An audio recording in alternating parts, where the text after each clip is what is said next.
So hello guys, welcome to my channel. तो आज हम इस वीडियो में प्लांट किंगडम की एनसीईआरटी डिकोडिंग करेंगे कि एनसीईआरटी के लाइंस में उसका क्या मतलब है जो लिखा हुआ है। और जैसे ये पार्ट 1 है, यहाँ पे सिर्फ और सिर्फ क्लासिफिकेशन रहेगा और एल्गी रहेगा। उसके बाद फिर और वीडियोस में, एक दो वीडियोस में और आगे का भी एनसीईआरटी रीडिंग आएगा। पर अभी फ़िलहाल हम लोग जो आज पढ़ने वाले हैं उस पर ध्यान देते हैं। तो देखो, ये चैप्टर है प्लांट किंगडम।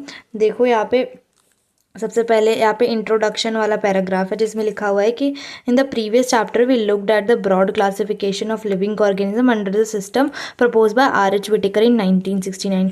तो आर.एच. इससे पहले बायोलॉजिकल क्लासिफिकेशन वाला चैप्टर था, तो उसमें हमने ब्रॉड क्लासिफिकेशन देखी थी कि हमने क्या कहते हैं कि क्लासीफाई कर दिया था ऑर्गेनिजम्स को Monera, Protista, Fungi, Plantae, animalia में। तो हमने ऐसे वो आर.एच. विटेकर सिस्टम के अंडर में आ रहा था 1969 में जो उन्होंने किया था प्रपोज। तो उसमें 5 किंगडम उन्होंने सजेस्ट किया था जो यहाँ पे लिखा है, wherein suggested 5 kingdom classification that is Monera, Protista, Fungi, Plantae और एनिमेलिया। तो इस चैप्टर में हम सिर्फ और सिर्फ प्लांटे या जिसे प्लांट किंगडम के नाम से भी जाना जाता है उसके बारे में पढ़ रहे होंगे। उसके फर्दर क्लासिफिकेशन के बारे में अच्छे से पढ़ रहे होंगे। तो वही चीज़ लिखी हुई है कि in this chapter we will deal in detail with further classification with kingdom Plantae, popularly known as plant kingdom. ठीक है, popularly known as plant kingdom. अब आगे बढ़ते हैं। We must stress here that our understanding of the plant kingdom has change over time. ठीक है, तो यहाँ पे ये चीज़ देखो, इस पैराग्राफ को पहले मैं रीड कर देती हूँ फिर आपको समझा दूंगी। ठीक है, so we must stress here that our understanding of plant kingdom has changed over time. Fungi and the members of Monera and Protista having cell wall have now been excluded from Plantae. Though earlier classification placed them in same kingdom, so the cyanobacteria that are also referred to as blue-green algae are not algae anymore. In this chapter, we will describe algae, bryophyte, pteridophyte, gymnosperm and angiosperm under Plantae. तो देखो यहाँ पे क्या लिख रखा है, यहाँ पे यही चीज़ लिखी गई है कि हमारी जो है ना समय के साथ प्लांट किंगडम के बारे में जो अंडरस्टैंडिंग थी कि प्लांट किंगडम में क्या क्या रखना चाहिए, क्या क्या नहीं रखना चाहिए, वो चेंज हुई है। क्योंकि ऑफकोर्स लोगों की अंडरस्टैंडिंग बढ़ी है तो लोगों ने फर्दर और क्लासीफाई किया है, क्लासिफिकेशन और चेंज हुआ है, बेसिस चेंज हुआ है। उसके बेसिस पे फिर हमने प्लांट किंगडम से बहुत सारी चीज़ों को एक्सक्लूड भी कर दिया जो पहले प्लांट किंगडम में आ रही थी कहीं ना कहीं। क्योंकि सबसे पहले 2 किंगडम क्लासिफिकेशन आया था तो उसमें हमने सेल वॉल के बेसिस पे ही क्लासिफाई कर दिया था प्लांट्स और एनिमल्स। ठीक है, तो जिसके पास सेल वॉल था उसको प्लांट में रख दिया, जिसके पास सेल वॉल नहीं था उसको एनिमल में रख दिया था। ठीक है, तो जो प्लांट में थे, तो देखो जैसे कि बैक्टीरिया के पास भी हम लोगों की सेल वॉल होती है। ठीक है, बैक्टीरिया के पास भी सेल वॉल होती है। अब देखो क्या होता है हम लोगों का, और हम लोगों का फंजाई के पास भी काइटिन की सेल वॉल होती है। तो हम लोगों के पास उसके अलावा प्रोटिस्टा में हमारे आ रहे होते हैं, प्रोटिस्टा जो होता है हम लोगों का प्रोटिस्टा, उसमें हमारे आ रहे होते हैं। प्रोटिस्टा का भी फर्दर क्लासिफिकेशन देखा था ना, क्राइजोफाइट्स, डाइनोफ्लैजिलेट्स। तो जो हमारे क्राइजोफाइट्स से डाइनोफ्लैजिलेट्स थे इनमें भी हम लोगों की सेल वॉल देखने को मिल रही थी। तो इस बेसिस पे हमने तो सबको रख दिया था प्लांट ए में कि हमने प्रोटिस्टा के मेंबर्स को भी रख दिया, हमने फंजाई को भी रख दिया क्योंकि इसमें काइटिन की सेल वॉल है, प्रोटिस्टा को रख दिया क्राइजोफाइट्स और डाइनोफ्लैजिलेट्स में क्योंकि सेल वॉल देखने को मिल रहा था। हमने साइनोबैक्टीरिया जिसे ब्लू ग्रीन एल्गी भी बोला जाता है, क्योंकि देखो साइनोबैक्टीरिया को पता है ब्लू ग्रीन एल्गी इसीलिए बोला जाता है क्योंकि उसको पहले प्लांट में रखा गया था पर बाद में प्लांट से निकाल दिया गया, इसलिए इसको ब्लू ग्रीन एल्गी बोला जाता है। तो साइनोबैक्टीरिया को हमने रख दिया था प्लांट ए में रख दिया था हमने इसको, साइनोबैक्टीरिया को, क्योंकि इसके पास भी सेल वॉल थी। बट जब हमारी अंडरस्टैंडिंग बेटर हुई तो हम इन सबको देखो प्लांट किंगडम से fungi, members of monera and protista having cell wall, members देखो क्या लिखा है, एक सेकेंड, फंजाई, देखो फंजाई लिखा है, and members of monera and protista जो सेल वॉल जिनके पास थी अब उनको एक्सक्लूड कर दिया है, जो कि पहले हम लोगों का सेम किंगडम में रखा जाता है। सो जो साइनोबैक्टीरिया था वो जैसे ब्लू ग्रीन एल्गी बोला जाता था वो एक एल्गी नहीं रहा है। इन दिस चैप्टर हम लोग एल्गी जो हम लोगों का प्लांट किंगडम है ना उसको फर्दर क्लासीफाई किया गया है। ठीक है, प्लांट किंगडम में फर्दर हमारा एल्गी, ब्रायोफाइट, टेरिडोफाइट, जिम्नोस्पर्म और एंजियोस्पर्म आते हैं। ठीक है, तो प्लांट का फर्दर क्लासिफिकेशन पढ़ेंगे।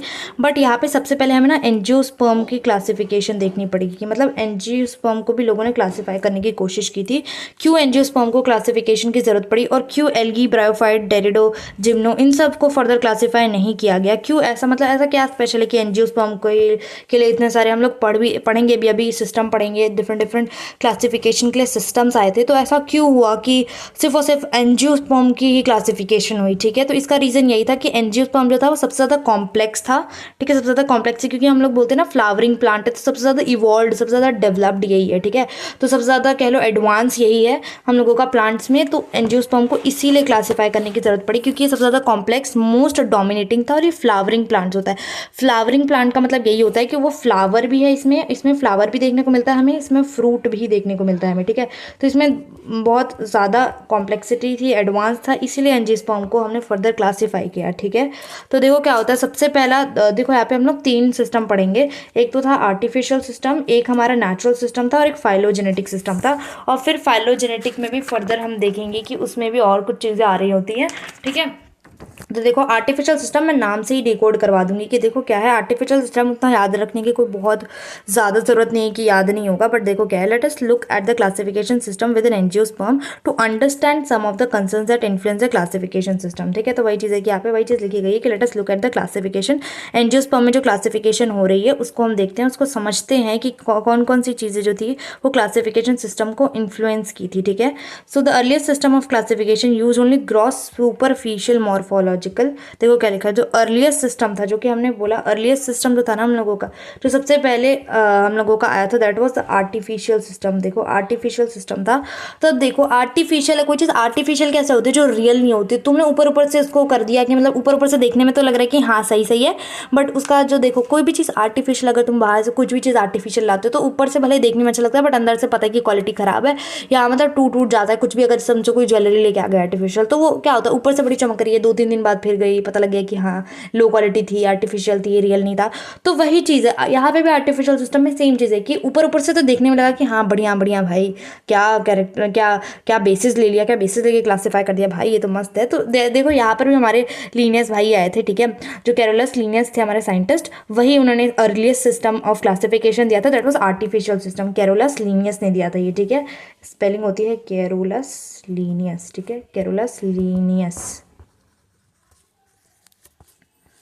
ठीक है। इसको थोड़ा मोटा कर दूँ क्या मैं, ये एक सेकंड थोड़ा मोटा कर देती हूँ, पता नहीं, ठीक है।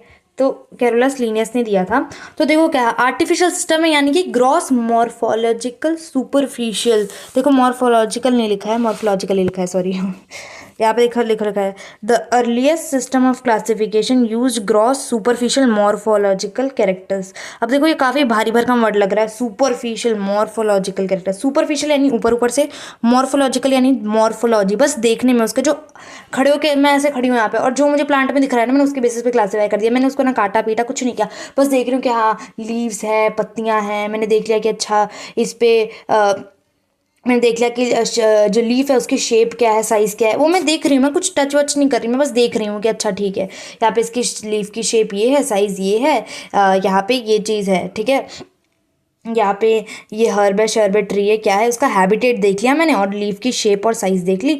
और इन्होंने और थोड़ा सा इसको सही करने के लिए क्या कर दिया कि इन्होंने एक रिप्रोडक्टिव, वेजिटेटिव और रिप्रोडक्टिव दोनों। वेजिटेटिव क्या होता है, वेजिटेटिव हम लोगों का सिंपली रूट स्टेम लीफ के बारे में देख लिया कि इनका पहले तो हैबिटेट देख लिया, लीफ की शेप साइज़ कलर क्या है वो देख लिया, और फिर उन्होंने रिप्रोडक्टिव कैरेक्टरिस्टिक भी देख लिया था, आर्टिफिशियल में रिप्रोडक्टिव भी देख लिया था, जिसमें हमारा क्या था, रिप्रोडक्टिव में हमने एंड्रोशियम मतलब था ना वो, उसका सेक्सुअल कैरेक्टर देख लिया था कि कितने एंड्रोशियम प्रेजेंट है। जो स्टेमिन जो नहीं होता, ये होता था स्टेमिन, तो वही चीज़ एंथर और फिलामेंट था, तो वही चीज़ ये देख लिया कि कितना प्रेजेंट है।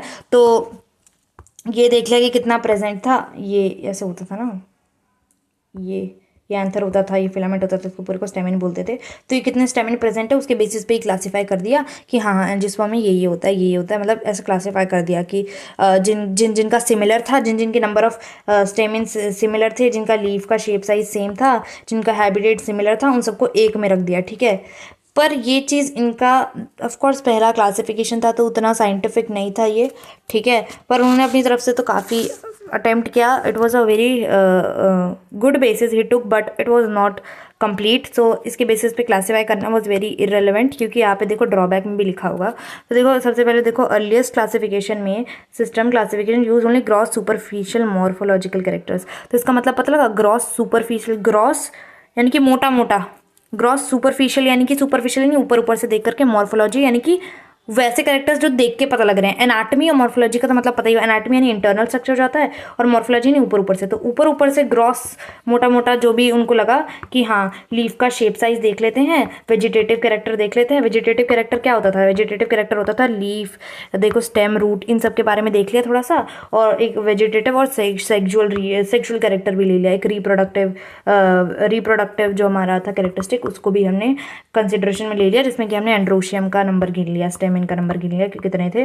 तो उसके बेसिस पे हमने क्लासीफाई कर दिया। But it was a gross superficial morphological character जो उन्होंने लिया था। उसके अलावा एक जिसका ड्रॉबैक ये था कि उन्होंने वेजिटेटिव कैरेक्टर और रिप्रोडक्टिव कैरेक्टर, ठीक है, इन दोनों को इक्वल इंपॉर्टेंस दे दी थी, जो कि गलत था। क्यों? वेजिटेटिव कैरेक्टर जैसे लीफ की शेप साइज डिपेंड करता है एनवायरमेंट पे। अगर बहुत ही एनवायरमेंट सही नहीं है तो देखते हो कभी कभी लीफ जो होती हैं वो अपना कलर भी चेंज कर लेती हैं। अब ज़रूरी नहीं है कि भाई एक ही प्लांट हो सकता है, पर वेदर के डिफरेंस की वजह से दो जगह पे उसके दोनों लीफ का कलर शेप अलग हो गया, धूप की वजह से श्रिंक हो गया, ये येलो हो गया, तो वो डिपेंड करता है ना, कोई डिजीज ही हो गई उस प्लांट में, उस वजह से उसका कलर अलग हो गया है। तो उसका मतलब ये थोड़ी है कि वो प्लांट कोई और स्पीशीज़ का हो गया या उसको अलग से क्लासीफाई कर दोगे, तो ऐसे तो बहुत सारे क्लासिफिकेशन हो जाएंगे, है ना।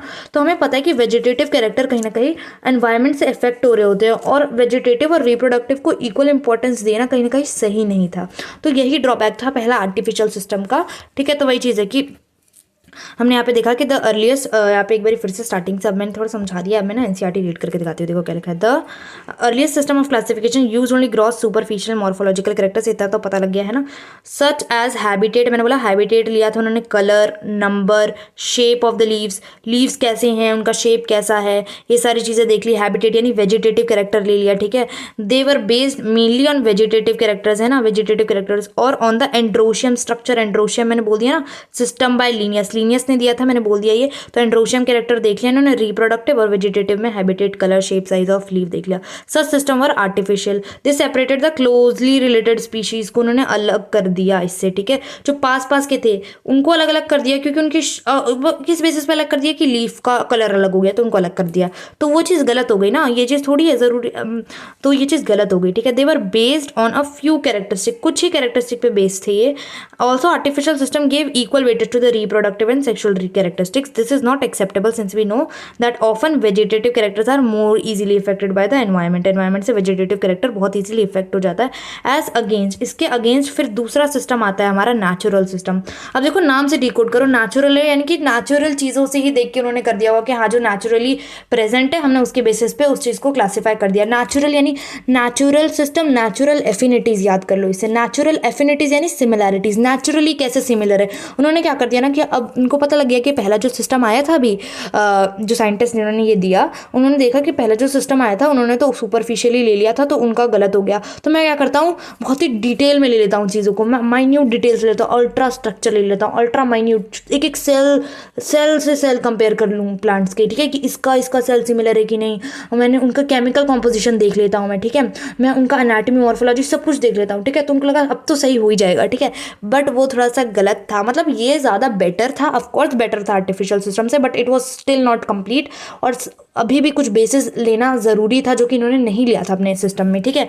तो नेचुरल सिस्टम तो नेचुरल एफिनिटीज़, नेचुरल सिमिलैरिटीज़ के बेसिस पे था। तो यहाँ पे देखते हैं, एक बार रीड करते हैं, फिर मैं आपको एक्सप्लेन भी करूँगी, ठीक है। इसके अगेंस्ट, ठीक है, ये जो आर्टिफिशियल सिस्टम है इसके अगेंस्ट आया था natural system of classification developed which were based on natural affinities. Natural affinities का मतलब बताया था मैंने, सिमिलैरिटीज होता है, ठीक है, सिमिलैरिटीज, नेचुरल सिमिलैरिटीज, ठीक है।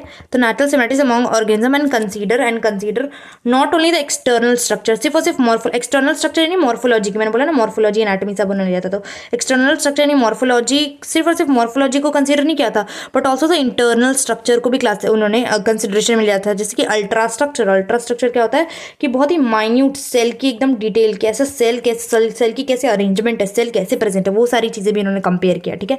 एनाटॉमी देखा, अंदर का कैसा सेल का डिटेल भी देखा और सेल का भी arrangement, overall anatomy internal structure ही होता है। एम्ब्रियोलॉजी का देखो मतलब क्या होता है। एम्ब्रियोलॉजी का मतलब होता है हम लोगों का कि जो जाइगोट है, जाइगोट से एम्ब्रियो कैसे बन रहा है, प्लांट्स में जाइगोट से एम्ब्रियो कैसे बन रहा है, ठीक है। जाइगोट से एम्ब्रियो कैसे बन रहा है, दैट इज एम्ब्रियोलॉजी। फाइटोकेमिस्ट्री यानी कि फाइटोकेमिस्ट्री का मतलब होता है हम लोगों का कि उसमें केमिकल कॉम्पोजिशन कैसा है, ठीक है। फाइटोकेमिस्ट्री यानी कि उसमें प्रोटीन, लिपिड, पिगमेंट्स, ये सारी चीज़ें उन्होंने देखी कि प्रोटीन, लिपिड और देखो फाइटोकेमिस्ट्री बताती हूँ क्या होता है, कोई नहीं बताती हूँ फाइटोकेमिस्ट्री। फाइटोकेमिस्ट्री का मतलब होता है कि केमिकल कॉम्पोजिशन भी देखा उन्होंने, ठीक है। केमिकल कॉम्पोजिशन भी देखा कि कैसे डिफरेंट प्रोटीन प्रेजेंट है, कैसे प्रोटीन प्रेजेंट है, पिगमेंट क्या क्या प्रेजेंट है, ठीक है। तो वो सारी चीज़ें उन्होंने देखी, प्रोटीन देखा, पिगमेंट देखा, लिपिड कैसे प्रेजेंट है, उनका कैसा अरेंजमेंट है, ये सारी चीज़ें भी उन्होंने बेसिस में ली और फिर उन्होंने कंपेयर किया, ठीक है। तो वही चीज़ उन्होंने ली और ये दिया था बेंथम एंड हुकर ने दिया था, ठीक है। Such a classification for flowering plants यानी कि एंजियोस्पर्म, फ्लावरिंग प्लांट्स यानी कि angiosperm was given by George Bentham and Joseph Dalton Hooker, ठीक है। जोसेफ डेल्टन हुकर ने दिया था, ठीक है। तो यही चीज़ है। हमने क्या पढ़ा, हमने पहले आर्टिफिशियल सिस्टम पढ़ा जो कि फेल हो गया क्योंकि उन्होंने ग्रॉस मॉर्फोलॉजिकल सुपरफिशियल कैरेक्टर लिया था, ठीक है।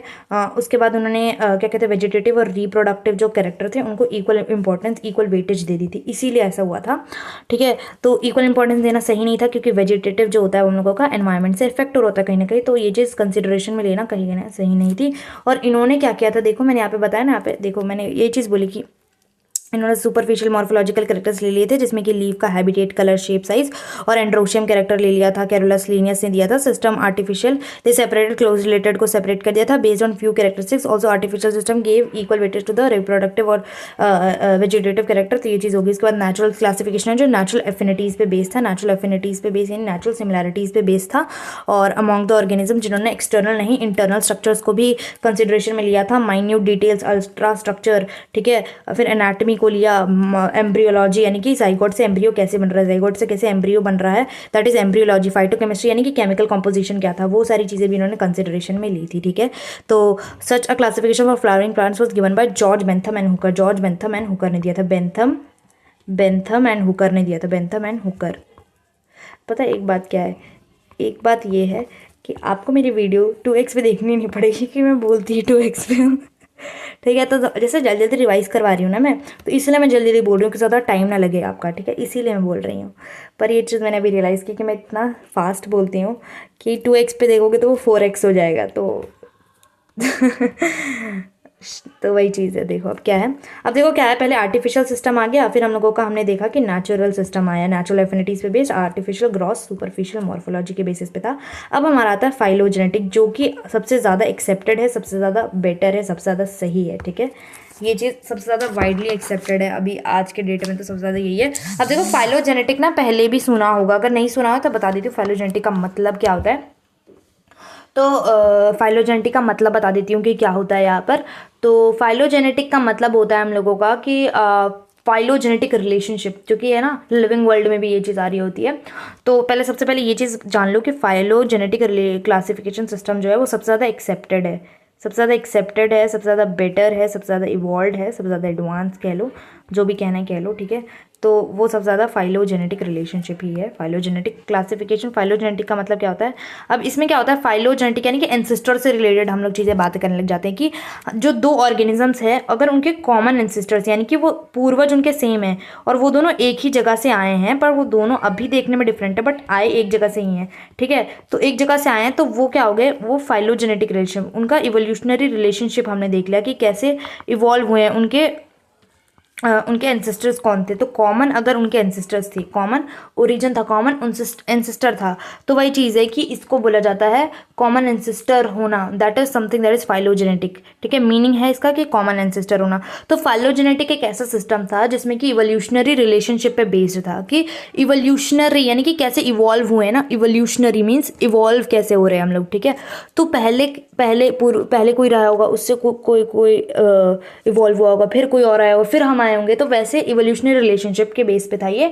और सब इसमें क्या था है कि ये एंगलर देखो ये किसने दिया था, it was given by Engler and Prantl, ठीक है। एंगलर एंड प्रांटल ने दिया था, प्रांटल, ठीक है। मैं थोड़ा लिख के बता रही हूँ, फिर एनसीईआरटी भी रीड करेंगे, ठीक है। एंगरल बोल रही हूँ, देखो एंगलर एंड प्रांटल, ठीक है। तो देखो क्या है, based on evolutionary relationship between the various organisms are acceptable, ठीक है। तो एट प्रेजेंट जो है, एट प्रेजेंट एट प्रेजेंट यानी कि अभी यही सबसे ज़्यादा एक्सेप्टेबल है। कौन सा? Phylogenetic system based on evolutionary relationship पे बेस्ड है विद वेरियस ऑर्गेनिजम्स के इवोल्यूशनरी रिलेशन पे। ये एज्यूम करता है कि जो एक टेक्सा मीन्स ग्रुप होता है, टेक्सा मीन्स ग्रुप हो गया, ठीक है। टेक्सा का मतलब होता है group of organisms, group of anything of किसी चीज़ का भी ग्रुप इज कॉल्ड टेक्सा। तो वही चीज़ है कि this assumes that organism belonging to the same taxa, जो सेम ग्रुप में आ रहे हैं, उनके कॉमन एंसेस्टर्स होंगे। अभी ना मेरे घर में लाइट गई हुई है और इतना शोर हो रहा था ना, इसलिए मुझे पॉज करना पड़ गया। कोई नहीं, अभी वापस से स्टार्ट करते हैं। मैं कहाँ पे थी? तो देखो क्या है, मैं फाइलोजेनेटिक क्लासिफिकेशन के बारे में बता रही थी ना। तो मैंने बता दिया था कि फाइलोजेनेटिक यानी कि इवोल्यूशनरी रिलेशनशिप, इसका बेसिस इवोल्यूशनरी रिलेशनशिप था। इवोल्यूशनरी यानी कि क्या से हम लोगों का मतलब, इसमें क्या होता है ना कि जैसे कि दो ऑर्गेनिजम्स है ना, तो उसका हम लोग एज्यूम करके चलते हैं कि वो कॉमन एंसेस्टर होंगे, उनके पूर्वज कॉमन होंगे, ठीक है। पूर्वज कॉमन होंगे, दो ऑर्गेनिजम्स के पूर्वज कॉमन होंगे अगर वो एक ग्रुप में क्लासीफाई किए गए हैं। तो टेक्सा यानी क्या होता है? टेक्सा यानी मतलब होता है ग्रुप, ठीक है। ग्रुप किसी भी चीज़ का ग्रुप हो गया, ठीक है। टेक्सा हो गया, किसी भी चीज़ का ग्रुप कह लो, उसको टेक्सा बोला जाता है। तो मतलब एक ग्रुप में अगर दो ऑर्गेनिजम्स आ रहे हैं, उनको अगर एक ही ग्रुप में रखा गया है, तो किस बेसिस पे रखा गया है? कि उनके कॉमन एंसेस्टर्स है, ठीक है। उनके एंसेस्टर्स क्या है? कॉमन है। तो यही है फाइलोजेनेटिक रिलेशनशिप, यानी कि कॉमन एंसेस्टर होना। फाइलोजेनेटिक इवोल्यूशनरी रिलेशनशिप, ठीक है। फाइलोजेनेटिक इवोल्यूशनरी रिलेशनशिप ये बेसिस था, based on evolutionary relationship. Phylogenetic classification system आया था जो इवोल्यूशनरी रिलेशनशिप पे बेस्ड था, और वेरियस ऑर्गेनिजम्स सबसे ज़्यादा एक्सेप्टेबल है ये, जो कि अज्यूम करता है organism belonging to the same taxa, जो सेम टेक्सा में आते हैं उनके कॉमन एंसेस्टर्स होंगे, यानी पूर्वज होंगे। We now use information from many other resources to help resolve difficulties in classification. This becomes more important when there is no supporting fossil evidence. अब देखो क्या होता है हम लोगों का कि हम कॉमन एंसेस्टर कैसे पता लगाएंगे? तो हम लोग फॉसिल्स के थ्रू कॉमन एंसेस्टर्स का पता लगाते हैं, कि फॉसिल्स देख के हम पता लगा लेते हैं कि अच्छा ये दोनों कॉमन एंसेस्टर्स हो सकते हैं, है कॉमन एंसेस्टर, ठीक है इनके। तो अगर फॉसिल्स ही अवेलेबल नहीं है तो हम दूसरे चीज़ों का यूज़ करते हैं, ठीक है। दूसरे टेक्सोनॉमी का यूज़ करते हैं, डिफरेंट टेक्सोनॉमी का यूज़ करते हैं हम लोग, ठीक है। अगर हमें नहीं फॉसिल्स अगर नहीं मिलते हैं तो हम क्या करते हैं? हमें फॉसिल्स नहीं मिलते हैं, हमें फॉसिल्स अगर अवेलेबल नहीं है समझो, ठीक है। तो और हमें कैसे फिर क्लासिफाई करेंगे? दो ऑर्गेनिज्म का हमें पता ही नहीं कि उनका एंसेस्टर कौन है। तो वो पता लगाने के लिए हम डिफरेंट जगह से इन्फॉर्मेशन लेते हैं, डिफरेंट टेक्निक्स हमारे पास है, ठीक है। उसके बेसिस पे हम क्लासीफाई कर देते हैं, हम पता लगा लेते हैं कि अच्छा इनके ये दोनों सिमिलर है तो इनके कॉमन एंसेस्टर्स होंगे, ठीक है। तो ऐसे करके हम लोग कर रहे होते हैं। तो वही चीज़ लिखी गई है कि now we use information from many other resources to help resolve difficulties in classification में जो डिफिकल्टीज है उसके लिए हम अदर रिसोर्सेज का इस्तेमाल करते हैं। दिस बिकम मोर इंपॉर्टेंट, ये ज़्यादा इंपॉर्टेंट तब हो जाता है दूसरी जगह से इन्फॉर्मेशन लेना, जब हमारे पास कोई फॉसिल एविडेंस, कोई भी चीज़ का फॉसिल प्रेजेंट नहीं है उन ऑर्गेनिजम्स का। तो हम कॉमन एंसेस्टर पता करने के लिए दो तीन चीज़ों का यूज़ करते हैं। एक तो न्यूमेरिकल टेक्सोनॉमी का यूज़ करते हैं, ये न्यूमेरिकल टेक्सोनॉमी होगी, साइटोटेक्सोनॉमी होगी और कीमोटेक्सोनॉमी, ये तीन है, न्यूमेरिकल टेक्सोनॉमी, साइटोटेक्सोनॉमी और कीमोटेक्सोनॉमी, ठीक है। अब देखो क्या है, ये सब हम लोगों का फाइलोजेनेटिक क्लासिफिकेशन को ही मदद कर रहे होते हैं, ठीक है। इसमें ही फर्दर आ रही है, कोई अलग से क्लासिफिकेशन नहीं है, ये हम लोगों का कॉमन एंसेस्टर्स पता करने के लिए अलग अलग चीज़, अलग अलग टेक्सोनॉमी जो है वो बनाई गई है, ठीक है। तो इसको हमने नाम दे दिया। अब देखो हम लोग नाम से ही पता लगा लेंगे कि क्या है ये न्यूमेरिकल टेक्सोनॉमी। न्यूमेरिकल यानी न्यूमेरिक यानी नंबर, ठीक है, न्यूमेरिकल टेक्सोनॉमी। तो न्यूमेरिकल टेक्सोनॉमी यानी कि नंबर्स, यानी कि हम क्या करते हैं कि न्यूमेरिकल टेक्सोनॉमी में सिंपली कुछ नहीं किया जाता है, इसमें न्यूमेरिकल यानी कि डिफरेंट हम ऑल ऑब्जर्वेबल कैरेक्टरिस्टिक्स, जितने भी हम देख सकते हैं प्लांट्स में, जितने भी हम देख सकते हैं ना कि ये कैरेक्टरिस्टिक ऑब्जर्वेबल है, ऑब्जर्वेबल यानी हम देख पा रहे हैं, ठीक है, उसको ऑब्जर्व कर पा रहे हैं, तो उन सबको हम लोग कंसीडर करते हैं, ठीक है। All observable characteristics are considered, लिख देती हूँ मैं, all observable all observable characters are taken into account, ये चीज़ होती है taken into account। यहाँ पे मैं ऐसे लिख के बता रही हूँ ताकि आपको थोड़ा सा ये चीज़ ब्रेन में सेट हो जाए, वरना मैं यहाँ पे अंडरलाइन भी कर सकती थी, बट मैं थोड़ा लिखना चाह रही हूँ, ठीक है। तो वही चीज़ है कि सबको ऑब्जर्व, हंड्रेड्स ऑफ कैरेक्टर्स हो सकते हैं, ये 100 से भी ज़्यादा कैरेक्टर्स हो सकते हैं जिनको हम कंसीडर कर रहे हैं। तो जब इतने सारे कैरेक्टर्स हैं ना, तो हम कंप्यूटर सॉफ्टवेयर का यूज़ करते हैं, इसमें कंप्यूटर सॉफ्टवेयर का यूज़ किया जाता है, कंप्यूटर सॉफ्टवेयर का यूज़ किया जाता है। और हम क्या करते हैं कि जो डिफरेंट जो कैरेक्टरिस्टिक्स है, जो कैरेक्टर्स हम देख रहे हैं ऑब्जर्वेबल, उनको डिफरेंट कोड्स दे देते हैं या नंबर्स दे देते हैं, ठीक है। और उनको कंप्यूटर में हम एंटर कर देते हैं, ठीक है। वो सारे कैरेक्टर्स को लिख देते हैं और ये सारे कैरेक्टर्स को जैसे कोई भी कोड दे दिया, ठीक है, और ये कोड दे दिया, तो समझो कि हमें कोई नया स्पीशी मिला, कोई नया चीज़, कोई नया प्लांट मिला, तो हमने उसके ऑब्जर्वेबल कैरेक्टरिस्टिक लिखे, एंटर किए कंप्यूटर में, ये कैरेक्टरिस्टिक है, ठीक है। तो अब इससे जो मैच करता होगा वो उसका उसका दिखा देगा कि ये कैरेक्टर्स जो है वो इस वाले प्लांट से ज़्यादा सिमिलर है, तो वो कोड्स मैच कर जाएंगे, ठीक है।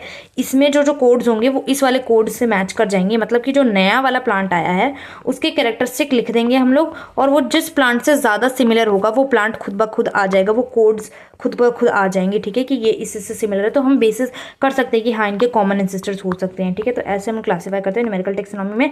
Hundreds of characters, observable characters को हम लोग क्या कर रहे होते हैं, अकाउंट में ले रहे होते हैं, और इनको कंप्यूटर सॉफ्टवेयर के थ्रू इन सबको एंटर कर देते हैं, इनके कैरेक्टरिस्टिक्स को, और सारे कैरेक्टर्स को इक्वल इंपॉर्टेंस दी जाती है, ठीक है। तो वही चीज़ है numerical taxonomy which is now easily carried out using computer is based on all observable characteristics, numbers and codes are assign to the characters, all the characters को नंबर्स और कोड असाइन किया जाता है, and the data are then process, data को process किया, enter कर दिया, and this way each character is given equal importance, and at the same time hundreds of characters can be considered, hundreds of characters को हम consideration में ले सकते हैं। अब साइटो टेक्सोनॉमी, अब देखो क्या होता है हम लोगों का, एक चीज़ यहाँ पे, एक चीज़ थोड़ी सी एक्स्ट्रा मैं बताना चाहूँगी नीट पर्सपेक्टिव से थोड़ा सा है कि न्यूमेरिकल टेक्सोनॉमी को फिनेटिक्स भी बोला जाता है, फिनेटिक्स, ठीक है। अब देखो क्या है कि इसमें हो सकता है कि थोड़ा सा फाइलोजेनेटिक और फिनेटिक्स में कंफ्यूज हो जाए, तो ये बिल्कुल ही डिफरेंट है। फाइलोजेनेटिक इज अलग, फिनेटिक्स इज अलग, ठीक है। फिनेटिक्स अलग होता है, इसे हम लोग एडेंसन भी बोलते हैं, एडेंसन टेक्सोनॉमी भी बोला जाता है। न्यूमेरिकल टेक्सोनॉमी को एडेंसन टेक्सोनॉमी, यहाँ पे मैं लिख देती हूँ, एडेंसन टेक्सोनॉमी भी बोला जाता है। तो जो न्यूमेरिकल टेक्सोनॉमी है, न्यूमेरिकल टेक्सोनॉमी को एडेंसन टेक्सोनॉमी या फिनेटिक्स से भी जाना जाता है, फिनेटिक्स। आप इसे चाहो तो नोट डाउन कर सकते हो, अलग से साइड में एनसीईआरटी में लिख लो, ठीक है। तो ये चीज़ है जो एनसीईआरटी में नहीं दी है, बट ये इंपॉर्टेंट है, फॉर श्योर इंपॉर्टेंट है ये।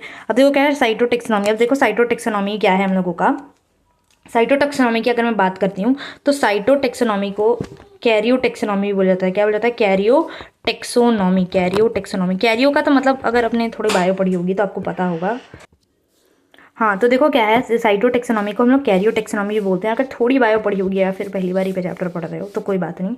कैरियो का मतलब मैं बता देती हूँ कि कैरियो टेक्सोनॉमी का मतलब क्या होता है। कैरियो टेक्सोनॉमी, देखो ये टेक्सोनॉमी वर्ड जो हुआ ना, ये तुम्हें लिविंग वर्ल्ड में पता लगेगा। अगर आप लोगों ने लिविंग वर्ल्ड नहीं पढ़ा, डायरेक्ट प्लांट किंगडम पढ़ रहे हो तो हो सकता है ना आए, बट कैरियो टेक्सोनॉमी का मतलब मैं ऊपर से बता सकती हूँ कि क्या होता है। कैरियो टेक्सोनॉमी का मतलब देखो क्या होता है देखो क्या होता है, टेक्सॉन जैसे ग्रुप होता है ना, तो वैसे ही टेक्सोनॉमी होता है, ठीक है। देखो कैरियन का मतलब होता है न्यूक्लियस। न्यूक्लियस में सबसे ज़्यादा जो चीज़ कांस्टेंट है दैट इज़ क्रोमोजोम, ठीक है। Chromosome is constant, something that is constant. तो वही चीज़ है कि साइटो टेक्सोनॉमी हम लोग को क्रोमोजोम के कैरेक्टरिस्टिक, नंबर, बिहेवियर, इस सारी चीज़ों के बारे में कंसिडरेशन ले रहा होता है। This is based on the cytological information, यानी कि सेल की इन्फॉर्मेशन, लाइक सेल की इन्फॉर्मेशन पे बेस्ड है ये टेक्सोनॉमी, ठीक है। जिससे कि हम पता करते हैं कि दो प्लांट्स कितने सिमिलर है, जैसे कि उनके अगर क्रोमोजोम नंबर सेम है, उनका स्ट्रक्चर सेम है, बिहेवियर सेम है, ठीक है, कैसे डिवाइड कर रहे हैं वो सारी चीज़ें हैं। तो and chemo taxonomy that usage देखो क्या है, अब देखो साइटो टेक्सोनॉमी यहीं पे खत्म हो गया, साइटो टेक्सोनॉमी यहीं पे खत्म हो गया।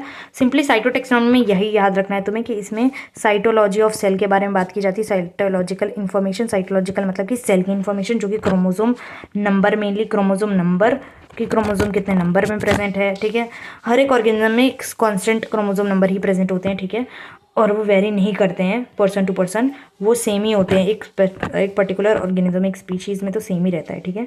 तो वही चीज़ है कि यहाँ पे साइटोटेक्सोनॉमी की अगर मैं बात करती हूँ तो यहाँ पे क्रोमोजोम नंबर की बात चल रही है। यहाँ पे क्रोमोजोम नंबर को कंसिडरेशन में लिया जाएगा, उनका बिहेवियर, उनका स्ट्रक्चर, ये सारी चीज़ें देखने को। अलग अलग क्रोमोजोम का क्या होता है कि अलग अलग शेप्स भी होते हैं, तो वो सेल वाले चैप्टर में पता लगेगा कि मेटा, सब मेटा, एक्रोटीलो, ये सारे शेप्स होते हैं, ठीक है। देखो क्या होता है कीमो टेक्सोनॉमी की अगर मैं बात करती हूँ, व्हाट इज कीमो टेक्सोनॉमी। तो कीमो से अगर देखो तुम्हें केमिकल पता लग रहा है तो केमिकल डिफरेंट जो ऑर्गेनिजम्स है ना, डिफरेंट जो प्लांट्स है, डिफरेंट जो प्लांट्स है ना, उसके अंदर कैसे स्पेशल केमिकल्स, अब देखो कुछ कुछ केमिकल्स होते हैं ना जो सब में ही प्रेजेंट होते हैं, जैसे कि ग्लूकोज हो गया, प्रोटीन, स्टार्च, ये सारे केमिकल्स जो है ना वो नॉर्मली प्रेजेंट ही होते हैं, बट कुछ स्पेशल केमिकल्स प्रेजेंट होते हैं, ठीक है। तो उसके बेसिस पे हम क्लासीफाई कर सकते हैं, उसके बेसिस पे हम आइडेंटिफाई कर सकते हैं कि कौन से सिमिलर है प्लांट्स और कौन से सिमिलर नहीं है। जैसे कि स्पेशल केमिकल्स जो भी प्रेजेंट हो, ठीक है, chemotaxonomy that uses the chemical constituents of the plant to resolve confusion. तो प्लांट्स में जो भी केमिकल प्रेजेंट है उसके बेसिस पे हम रिजॉल्व करते हैं कंफ्यूजन कि ये दो ऑर्गेनिज्म को एक ग्रुप में रखा जाए कि नहीं रखा जाए, कि इनके कॉमन एंसेस्टर्स हो सकते हैं नहीं। अगर इन दोनों में कोई डिफरेंट ही स्पेशल केमिकल प्रेजेंट है, समझो कि ये दोनों में सब कुछ सिमिलर है, ये समझो कि दो प्लांट है, मैं बताती हूँ, ये दो प्लांट है और इन दोनों में सेम स्टार्च, ग्लूकोज सब दोनों में प्रेजेंट है, ठीक है, बट इसमें कुछ एक अलग से एक स्पेशल केमिकल प्रेजेंट है जो कि इसमें नहीं प्रेजेंट है, जो कि इस कोई तीसरे वाले में प्रेजेंट है, तो हम इन दोनों को रख सकते हैं साथ में, क्योंकि कोई स्पेशल चीज़, कोई यूनिक चीज़ है जो कि किसी में प्रेजेंट नहीं है बट इन दोनों में प्रेजेंट है वो चीज़, ठीक है। तो ये दोनों हो सकता है कि कॉमन एंसेस्टर हो, है ना। तो वही चीज़ है, chemotaxonomy that uses the chemical constituent of the plant to resolve confusion are also used by the taxonomist these days chemotaxonomy को भी यूज़ किया जाता है, ठीक है, कीमोटेक्सोनॉमी को भी यूज़ किया जाता है। तो ये सारी चीज़ें हो गई। यहाँ पे एक चीज़ है कि स्पेशल केमिकल्स अगर मैं कुछ बताना चाहूँगी, कोई क्या कौन कौन से केमिकल्स को हम कंसिडरेशन में, स्पेशल केमिकल्स प्रेजेंट हो सकते हैं, जैसे मेडिसिन, कोई मेडिसिनल प्रॉपर्टीज़ भी होती है ना प्लांट्स में, तो इसमें सेकेंडरी मेटाबोलाइट्स देखा जाता है। अब ये सब ये बायोमोलिक्यूल्स का सेकेंडरी मेटाबोलाइट्स, ये वर्ड मैं यूज़ नहीं करती हूँ फिलहाल, ये हम लोगों का बायोमोलिक्यूल्स है, तो वहाँ पे आपको ज़्यादा क्लियरली ये चीज़ पता लगेगी। तो मेडिसिन, गम, रेजन, स्पाइसेस, ठीक है, ये सारी चीज़ें हो जाती हैं। तो देखो एक बारी मैं क्विक रिकैप दे दूं कि क्या हमने पढ़ा अब तक का, हमने कितना पढ़ा है उसको मैं क्विकली रिकैप दे दूं। इतना ही हमने पढ़ा है बट हमने काफ़ी अच्छे से सारी चीज़ें कवर अप कर ली हैं, ठीक है।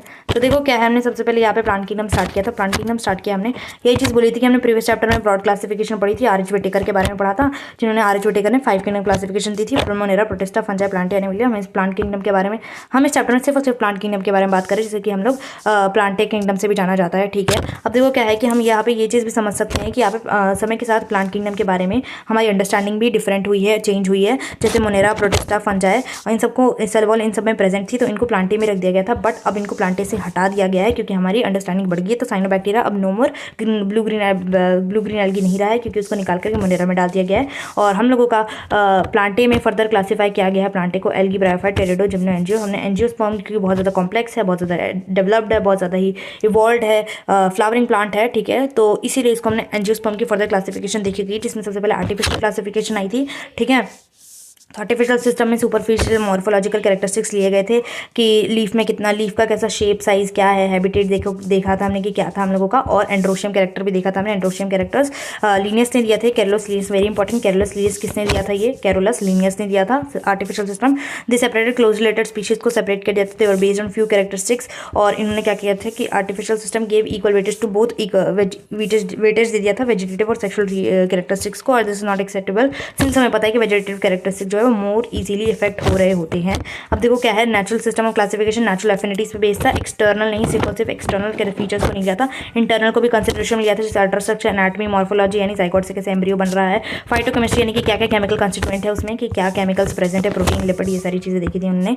और सच जो the flowering plant was given by George Bentham and Joseph Dalton Hooker, ठीक है, बेंथम एंड हुकर करके याद कर लो, याद हो जाएगा। जो किसने दिया था, ये नेचुरल सिस्टम वाला दिया था, ठीक है। उसके बाद फाइलोजेनेटिक आया था जो कि हमारा कॉमन एंसेस्टर पे बेस था, ठीक है। इवोल्यूशनरी रिलेशनशिप, जिसमें कि एज्यूम करते हैं कि एक टेक्सा में बिलोंग करने वाले और जो हमारे ऑर्गेनिजम्स हैं उनके कॉमन ओरिजिन, कॉमन एंसेस्टर्स होंगे। We know information from many other resources से हम इन्फॉर्मेशन ले रहे होते हैं ताकि क्लासिफिकेशन कर सके, पता लगा सके कॉमन ओरिजिन है कि नहीं, कॉमन एंसेस्टर है कि नहीं, जो ज़्यादा इंपॉर्टेंट हो जाता है जब वहाँ पर फॉसिल एविडेंस प्रेजेंट नहीं होता है। न्यूमेरिकल टेक्सोनॉमी में बोलते हैं, न्यूमेरिकल कोड्स दिए जाते हैं, ऑब्जर्वेबल कैरेक्टरिस्टिक्स 100 से भी ज़्यादा होते हैं तो कोड्स दिया जाता है, सब सॉफ्टवेयर में प्रोसेस किया जाता है और उसके बेसिस पे हम कर पाते हैं। Now easily carried out by computers is based on observable characteristics, number of codes are assigned to all characters and data are then process in this way, each character is given by equal importance and at the same time hundreds of characters can be considered. Cytotaxonomy बताया था, cyto यानी कि cell, इसको हम लोग क्या बोल रहे थे, कैरियो टेक्सोनॉमी भी बोल रहे थे, ठीक है, कैरियो टेक्सोनॉमी बोलते हैं। यहाँ पे न्यूमेरिकल टेक्सोनॉमी का मैंने क्या बताया, एडेंसन फिनेटिक्स भी बोला जाता है, एडेंसन फिनेटिक्स याद रखना, लिख लेना एनसीईआरटी में। Cytotaxonomy is based on cytological यानी क्रोमोसोम का नंबर क्या है, स्ट्रक्चर क्या है, बिहेवियर क्या है। कीमोटेक्सोनॉमी यानी कि स्पेशल केमिकल प्रेजेंट है उसके बेसिस पे हमने आइडेंटिफाई कर दिया, या फिर हम लोग कंफ्यूजन को रिजॉल्व करते हैं कि दो प्लांट्स में अगर एक में स्पेशल किसी में मेडिसिनल प्रॉपर्टीज होती हैं तो वो अलग अलग केमिकल्स के प्रेजेंस के बेसिस पे हमने दो को, अगर कोई एक स्पेशल है जो कि किसी में नहीं पाया जा रहा है जो इसमें पाया जा रहा है, तो हम इसको अलग तो करेंगे ना सबसे, है ना। अगर सब में ग्लूकोज प्रेजेंट है, सारे ही प्लांट्स में ग्लूकोज प्रेजेंट है, ठीक है, बट एक में कुछ मेडिसिनल कुछ अलग से कोई केमिकल प्रेजेंट है, तो इसको अलग करना ज़रूरी है ना, तो वही वैसे ही क्लासीफाई कर रहे हैं हम लोग, ठीक है। तो ये सारी चीज़ें हो गई, और आज के लिए बस इतना ही करते हैं, क्योंकि मुझे लग रहा है कि थोड़ा सा मैं छोटे छोटे वीडियो बनाना चाहती हूँ, ठीक है। तो आपको कैसा लगा, ये आपको समझ आया कि नहीं आया कुछ, तो आप ऑफकोर्स बता सकते हो। So thank you guys, bye.